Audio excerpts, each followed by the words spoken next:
ముందుగా మీడియా మిత్రులకు చాలా చాలా కృతజ్ఞతలు.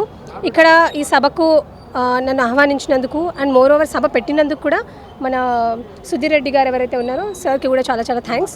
త్వరలో వచ్చిన నిరుద్యోగులకు కూడా చాలా చాలా థ్యాంక్స్. అయితే ఒక్క విషయం చెప్తాను నేను. ఈరోజు రేవంత్ రెడ్డి గారు కాంగ్రెస్ ప్రభుత్వం వచ్చినవి రెండు నోటిఫికేషన్లు అండి. ఒకటేమో లిక్కరు, ఇంకొకటేమో ఎలక్షన్ నోటిఫికేషన్.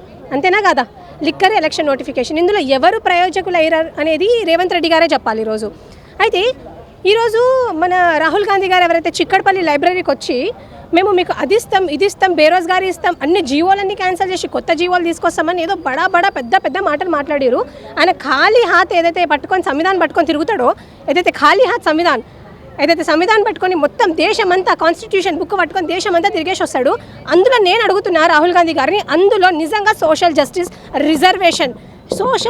और रिजर्वेशन के नाम का कोई चीज़ है या नहीं, ఇది నేను రాహుల్ గాంధీ గారు అడుగుతున్నాను. ఈరోజు రాహుల్ గాంధీ గారు బీహార్కి పోయి పెద్ద పెద్ద స్టంట్స్ మాట్లాడతాడు. రీసెంట్గా బీహార్లో టీచర్స్ ఆస్పిరెంట్స్ని స్లామ్ చేస్తున్నారని, this is a democratic India, so you should not slam the people, every one have a right to speech, freedom of speech అని బడే మాటలు మాట్లాడారు మన రాహుల్ గాంధీ గారు. మరి తెలంగాణ మే జహా ఆప్కా సర్కార్ హే, యహా పే జహా ఆప్కి సర్కార్ హే, ఏం చేస్తారు మీరు ఇక్కడ? మీ సర్కార్ ఉంటే తెలంగాణలో రూలింగ్లో ఎవరున్నారు? మీ గవర్నమెంట్ ఉంది. మీ గవర్నమెంట్ ఉన్నా కూడా ఇక్కడ ఆడపిల్లలను కూడా చూడకుండా ఎంత దరిద్రంగా ట్రీట్ చేస్తారంటే కుక్కల్ని ట్రీట్ చేసినట్టు ట్రీట్ చేస్తున్నారు ఇక్కడ. ఎందుకు? మేమేమైనా మావోయిస్టులమా లేకపోతే కమ్యూనిస్టులమా? ఎవరు మేము? We are the future of Telangana. ఈరోజు నేను ఎవరైతే మన రాహుల్ గాంధీ గారు ఉన్నారో, because Revanth Reddy has nothing to do with this అండి. ఎందుకంటే పైన బాస్ ఏం చెప్తాడో కింది యాక్ట్ చేస్తాడు అనమాట. సో నేను ఈరోజు రాహుల్ గాంధీ గారిని సూటిగా ఒకటే ప్రశ్న అడుగుతున్నాను. ఈరోజు మీరు ఏదైతే అకౌంటబిలిటీ, ఏదైతే ట్రాన్స్పరసీ అని చెప్పేసి మాకు ప్రామిసెస్ చేసినారో, మరి ఏమైపోయింది మీ అకౌంటబిలిటీ, ట్రాన్స్పరసీ? ఎందుకు డిలేస్ అవుతున్నాయి? ఎందుకు మీరు ఇచ్చే అప్లికేషన్స్లోనే ఎందుకు డిలేస్ అవుతున్నాయి? ఈరోజు మీరు చూసుకున్నట్టయితే according to labour force survey అండి, పీరియాడిక్ లేబర్ ఫోర్స్ సర్వే, మొత్తం ఇండియాలో ఉండే అన్ఎంప్లాయ్మెంట్ రేట్ చూసుకుంటే 5.6% ఉంటే తెలంగాణలో ఉండే అన్ఎంప్లాయ్మెంట్ రేట్ ఎంత ఉందండి? 8.9% ఉంది. ఎంత సీరియస్ కన్సర్న్ ఇది? The Congress government is neglecting the students who are the stakeholders of future Telangana. ఈరోజు అన్ఎంప్లాయిడ్ ఆస్పిరెంట్స్, ఈరోజు ఎవరైతే స్టూడెంట్స్ ఉన్నారో వీళ్ళు లేకపోతే తెలంగాణ ఎప్పటికీ సాధించకపోయే వాళ్ళము. ఎంతకైనా వాళ్ళ సాక్రిఫైజెస్ ఏవైతే వాళ్ళ కమిట్మెంట్ ఉందో దానికి ఎంతకైనా ఈరోజు న్యాయం జరగాలని కోరుకుంటున్నాను. ఈరోజు మా రేవంత్ రెడ్డి గారు అంటారు నేను 60,000 ఉద్యోగాలు ఇచ్చిన అంటారు. సరే సార్, మీరు 60,000 ఉద్యోగాలే ఇచ్చినారు, మరి మిగతా 140,000 ఉద్యోగాలు ఎవరికి ఇచ్చారు? ఈరోజు నన్ను అడ్డంగా కోయండి, నిలువునా కోయండి, నాతో అసలు రెవెన్యూ లేదని చెప్తున్నారు. నేను ఒకటే అడుగుతాను, ఈరోజు ఒక హెల్త్ స్కీమ్ అని ఒకటి తీసుకొని వచ్చారండి.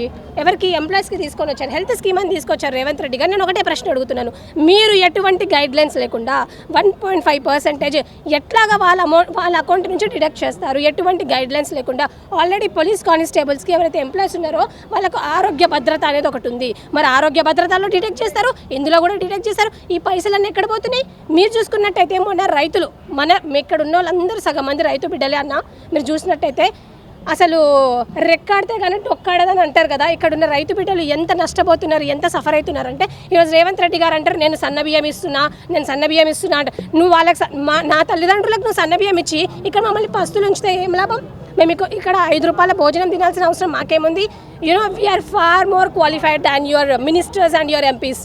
కానీ మీరు ఈరోజు అయితే చేస్తున్నారో, మీరు ఎంతసేపు డబ్బులు దండుకోవాలా, ఎంతసేపు రెవెన్యూ దండుకోవాలా, ఇది మాత్రం తప్పితే ఎక్కడ కూడా మాకు ఎంప్లాయ్మెంట్ ఇవ్వాలనే ఆలోచన ఎక్కడ కూడా లేదు. ఒకవేళ ఉండుంటే ఈరోజు తెలంగాణ రాష్ట్రం ఇలా ఉండేది కాదు. నేను ఇంకో విషయం అడుగుదాం అనుకుంటున్నాను రేవంత్ రెడ్డి గారిని.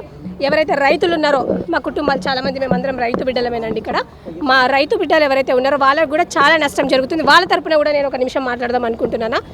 ఏదైతే తరుగు తీస్తున్నారో, ఎవరైతే రైతులు తరుగు తీస్తున్నారో దాని గురించి కూడా రేవంత్ రెడ్డి గారు మాట్లాడాల్సిన అవసరం ఎంతకైనా ఉంది. ఎందుకంటే టుడే తెలంగాణ తెచ్చుకునేది ఏదో ఎకనామిక్ గ్రోత్ స్టాటిస్టిక్స్ కోసం కాదండి. Telangana is not formed for the economic growth statistics. Telangana అనేది ఫామ్ అవ్వడానికి ద మెయిన్ రీజన్ ఏంటంటే డిగ్నిటీ. మా డిగ్నిటీ కోసం మేము తెలంగాణ తెచ్చుకున్నాం. ఈరోజు మస్తు మంది మాట్లాడుతున్నారు, పక్కన రాష్ట్రాల లీడర్లు కూడా మస్తు మంది మాట్లాడుతున్నారు.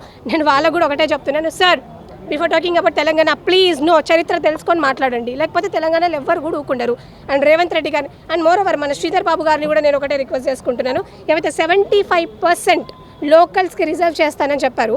అయితే నేను ఒక చిన్న విషయం అడుగుతాను, ఈరోజు హైదరాబాద్లో హైటెక్ సిటీ గచ్చిబౌలి అనేది థౌజండ్స్ ఆఫ్ ఎంప్లాయ్మెంట్ ఉంది, థౌజండ్స్ ఆఫ్ ఎంప్లాయ్మెంట్ ఆపర్చునిటీస్ ఉన్నాయి ఇక్కడ అని చెప్పేసి మాట్లాడుతున్నారు. థౌజండ్స్ ఆఫ్ ఎంప్లాయ్మెంట్ ఆపర్చునిటీస్ హైటెక్ సిటీ గచ్చిబౌలిలో ఉన్నప్పటికి కూడా ఇంత రెవెన్యూ మన ఇంత ఇన్వెస్ట్మెంట్స్ వస్తున్నప్పుడు కూడా lakhs and crores of investments వస్తున్నా కూడా why are not reserving them for the unemployed aspirants? Why ఇంకా అన్ఎంప్లాయ్మెంట్ ఎందుకు ఉంది తెలంగాణలో? ఈరోజు మనం సిన్స్ 2014 నుంచి 15 వరకు చూసుకుంటే ఇయర్ టు ఇయర్ 13% జిఎస్డిపి ఉందండి. సో ఇంత ఉన్న మన రాష్ట్రంలో ఎందుకు ఇంకా నిరుద్యోగం అనేది ఇంకా ఇట్లాగే పర్టైన్ అవుతుందని నేను అడుగుతున్నాను. I'm requesting the Congress government, చాలాసార్లు రిక్వెస్ట్ చేశాను. This is a last and final warning I'm giving to the Congress government. ఎవరైతే మంత్రులు ఉన్నారో మీ జాబ్ మీరు చేసుకోండి. ఎడ్యుకేషన్ మినిస్టర్ ఎవరైతే ఉన్నారో ఆయనను ముందుకు పంపిస్తే మేము ఏం జాబ్లు ఇచ్చినావు, ఎంతమందికి ఇచ్చినావు అనేది మీరు వచ్చి లెక్క పెట్టుకోండి, తలలు ఎంతమందికి ఇచ్చారని చెప్పేసి. మీరు ఇష్టం వచ్చినట్టు మాటలు మాట్లాడితే మాత్రం బాగోదని నేను రేవంత్ రెడ్డి గారికి సూచిస్తున్నాను. And one last thing what I want to request the government is, ఏవైతే 2 లక్షల జాబులు మీరు manifesto, you treat manifesto as your Bhagwan, right? So మీ మేనిఫెస్టో ఏదైతే మీ భగవాన్ మేనిఫెస్టోలో ఉందో, I'm requesting the government to uphold on those promises. ఏవైతే మీరు రాష్ట్రాన్ని కల్లోలం చేస్తున్నారో గుర్తుపెట్టుకోవాలి రేవంత్ రెడ్డి గారు. మళ్ళీ ఎలక్షన్స్ వస్తాయి, అప్పుడు మేము మీకు ఓట్లు వేస్తేనే మీరు గెలుస్తారని చెప్పేసి నేను ఇక్కడ నుంచి